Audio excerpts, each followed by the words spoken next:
Shalom, brothers and sisters. Welcome back to my channel.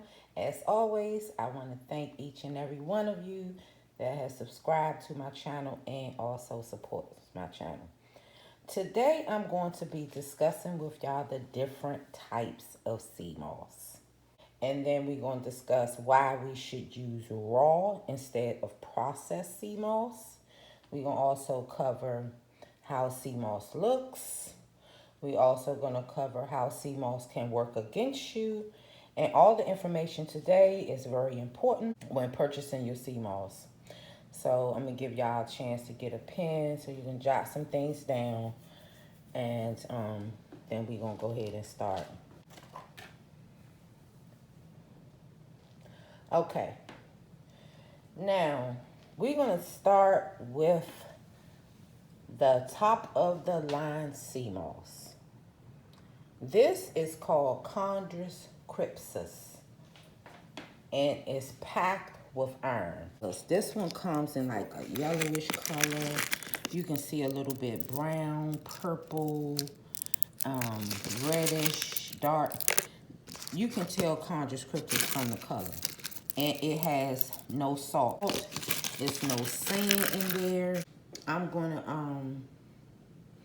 I'm gonna make a batch of Chondrus crypsis. I'm gonna make it next week sometime, and I'm gonna show y'all how the bottom of the bowl looks and how it's not gonna be filled with sand. It's not gonna be filled with a whole bunch of salt. Because of its dark color, we already know when it's dark like that, it has a lot of iron loaded with minerals. Okay, next in line we have Wild Crafted Jamaican Moss. This is how the Jamaican Moss look. I'm gonna get a close up.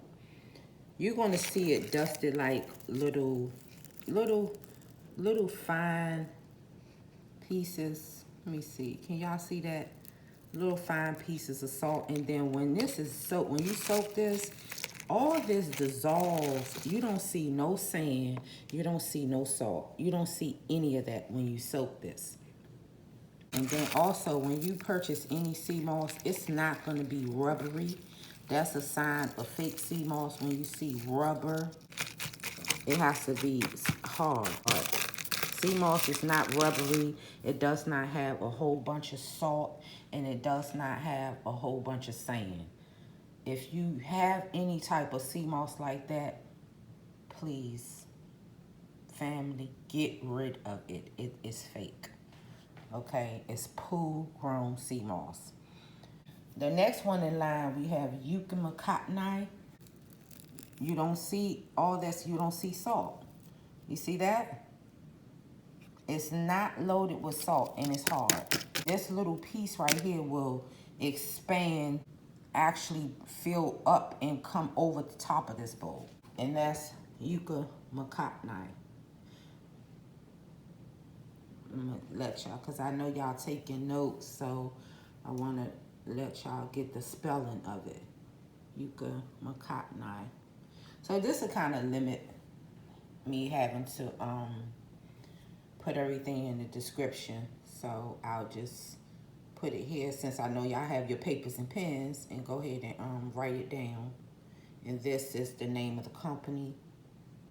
I always purchase that carries good quality CMOS. Okay, let me go back over here to Chondrus crypsis. This is how you spell Chondrus crypsis. Okay.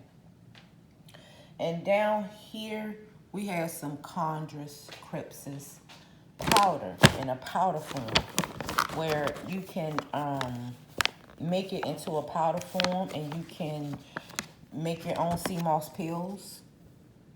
Get you some veggie capsules, or you can take the powder, you can add it into your smoothies. You can add this, you can make capsules. You can do a number of things with powder, just like you can do with the gel. Now, the powder is good for breads and things like that. Sometimes I just go ahead and use the gel when I'm making my breads. It really doesn't matter, but sometimes It's good when it calls for dry ingredients or dry, you know, you use the powder form CMOS. And this is the same as this. It's another CMOS called Gracilaria. I'm out of that. I need to order some more of it. I wanted to show y'all Gracilaria.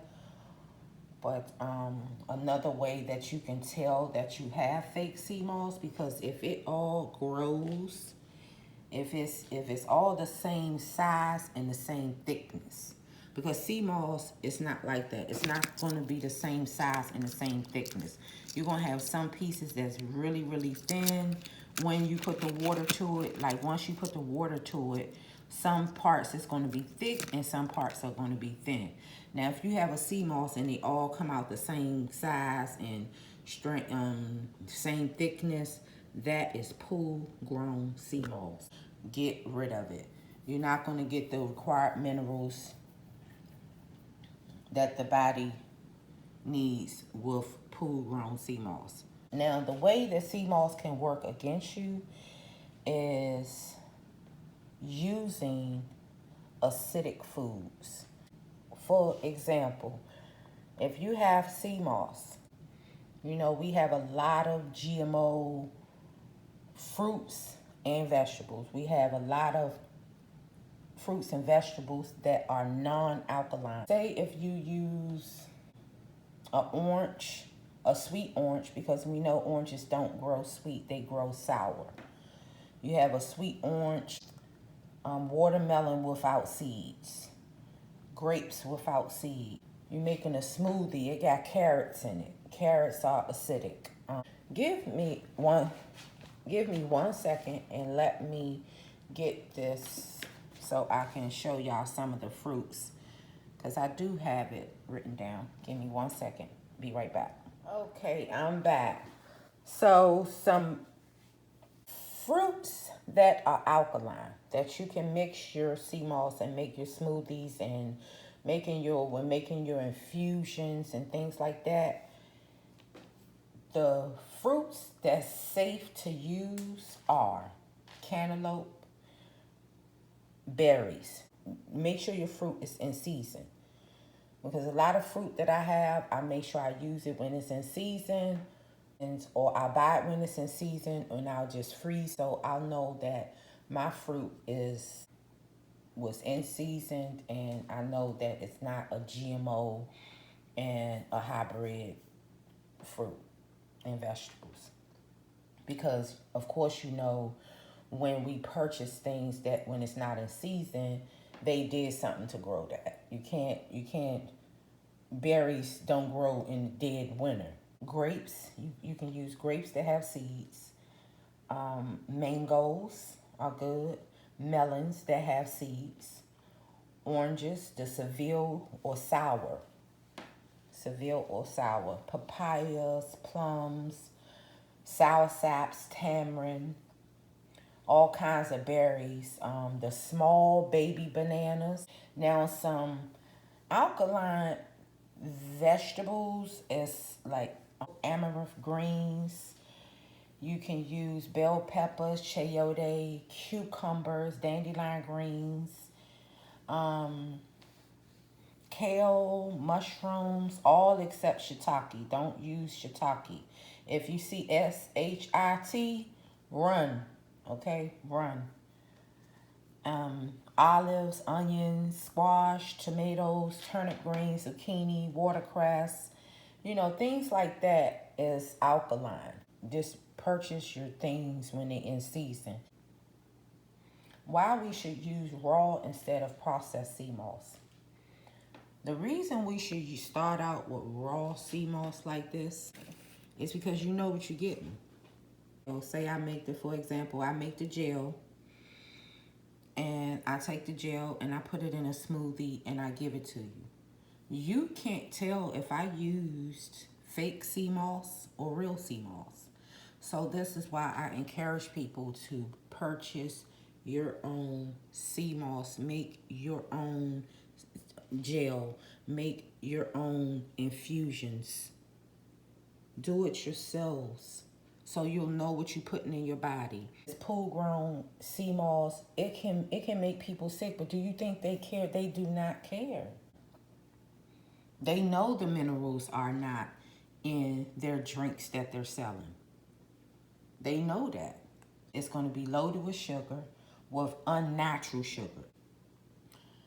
Try to get your sea moss raw if you can. Purchase your sea moss. I have videos that you can look at to show you how to prepare the sea moss, how to infuse it. You don't even have to infuse your sea moss if you don't want to. If you do not want to infuse, just go ahead and follow the steps to making the sea moss. When you get to the infusion part, just leave it out. Just make the regular, gel. You don't have to infuse it if you don't want it infused, or if you don't have the things or the fruits and vegetables, to do your infusion at the time. I think that covers everything. If y'all have any questions, please leave them in the comments. I will answer all questions, any questions that y'all have. And if I don't have the answer, I will get the answer for you. Make sure y'all like, comment, and subscribe. And I'll see y'all in my next video. Bye-bye.